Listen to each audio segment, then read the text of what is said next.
स्वामी समर्थ. जय जय स्वामी समर्थ. श्री स्वामी समर्थ. जय जय स्वामी समर्थ.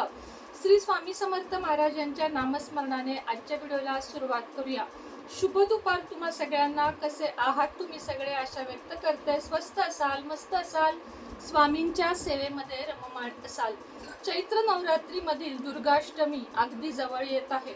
दुर्गाष्टमी दिवशी कोणत्या कोणत्या सेवा करायच्या आहेत, देवीची ओटी कशी भरायची आहे, आर्थिक अडचणीत तुम्ही पण सापडला आहात का, आणि 11 लवंगांचा कोणता असा उपाय आहे जो केल्याने तुमच्या समस्या बऱ्याच प्रमाणात दूर होतील, हेच मी तुम्हाला आजच्या व्हिडिओमध्ये सांगणार आहे.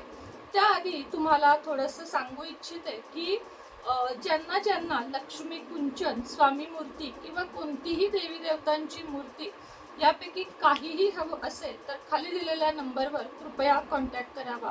त्याच पद्धतीने ज्यांना क्रिस्टल किंवा कुठलेही सजेशन हवं असेल त्यांनी सुद्धा व्हॉट्सअप क्रमांकावर मेसेज करावा. श्रीयंत्र, रुद्रयंत्र, कुबेर यंत्र हे खूप चांगले रिझल्ट आपल्याला देतात. त्यांची जर साक्षात आसन आहे त्यामुळे श्रीयंत्र ही सेवा सेवा आहे.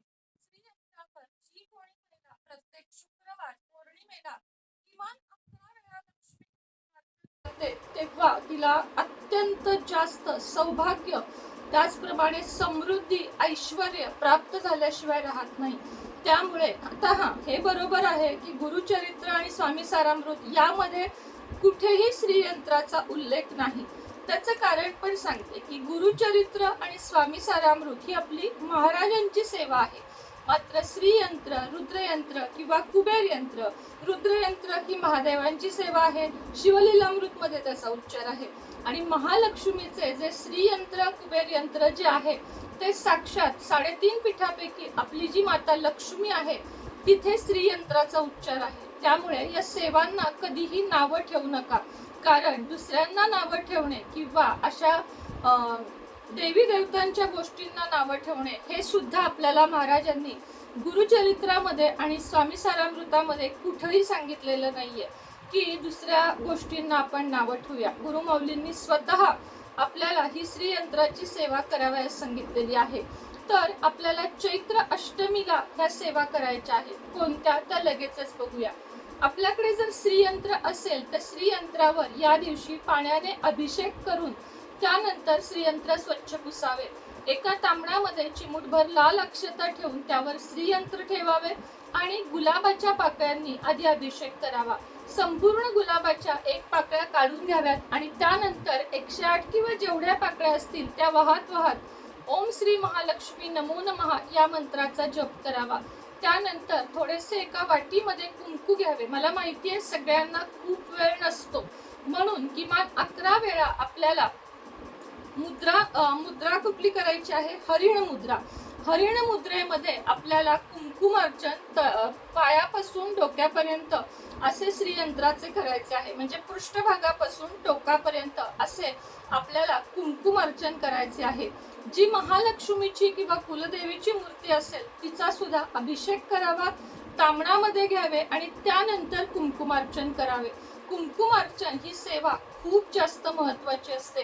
नवरात्रीमध्ये आपण बघतो जेव्हा आपल्या महत्वाचे नवरात्र असते ना, त्यावेळेस शारदीय नवरात्र जेव्हा असते तेव्हा प्रत्येक देवी सभा मंडपापुढे हे कुंकुमार्चन केले जाते. त्याला खूप जास्त महत्व आहे. अष्टमी दिवशी कुंकुमार्चनची सेवा आठवणीने करा. दुसरी गोष्ट आपल्याला करायची आहे ती म्हणजे देवीची ओटी भरणे. तुम्ही घरामध्ये भरा, मंदिरामध्ये भरा किंवा घरात आणि मंदिरात दोन्ही ठिकाणी ओटी भरा. कुलदेवीचे मंदिर जवळपास असेल तर कुलदेवीची ओटी सुद्धा अवश्य भरा. अन्यथा आपल्या देवघरामध्येच ओटी तुम्ही भरू शकता. ओटी भरताना घ्यावयाची काळजी. अंगामध्ये साडी असावी. साडी नसेल तर किमान पंजाबी ड्रेस ओढणी सहित असावा. काळे वस्त्र अर्पण करू नये. केसांची वेणी घालावी. केस मोकळे सोडू नये. अशा काही आहेत गोष्टी ज्या परंपरेनुसार आपण जपतो. कपाळी हळदी कुंकू लावून घ्यावे. देवपूजा करावी आणि त्यानंतर देवासमोरच बसून तुपाचा दिवा, उदबत्ती, धूप, दीप जे काही तुम्ही लावता ते लावावे. माता लक्ष्मीला, कुलदेवीला आपण गुलाबाचे अत्तर, कुंकू वाहून घ्यावे. त्यानंतर एका ताटामध्ये गहू घ्यावेत किंवा तांदूळ घ्यावेत, एक ब्लाउज पीस किंवा खणाची साडी किंवा सिल्कची कोणतीही काठापदराची एक साडी घ्यावी. साडी नसेल तर तुम्ही ब्लाउज पीस घ्या. पॉलिएस्टर सोडून कोणताही तुम्ही ब्लाउज पीस घेऊ शकता. त्यावर गहू किंवा तांदूळ ठेवावेत, एक नारळ ठेवावा, हळकुंड ठेवावे आणि त्यानंतर विड्याचे एक पान म्हणजेच पानविडा जो असतो ना आपण तांबूल ज्याला म्हणतो तो, किंवा मग मसाला पान ज्यामध्ये चुना आणि बाकी कुठल्या चुकीच्या वस्तूंचा वापर नाहीये, असा एक पानाचा विडा घ्यावा.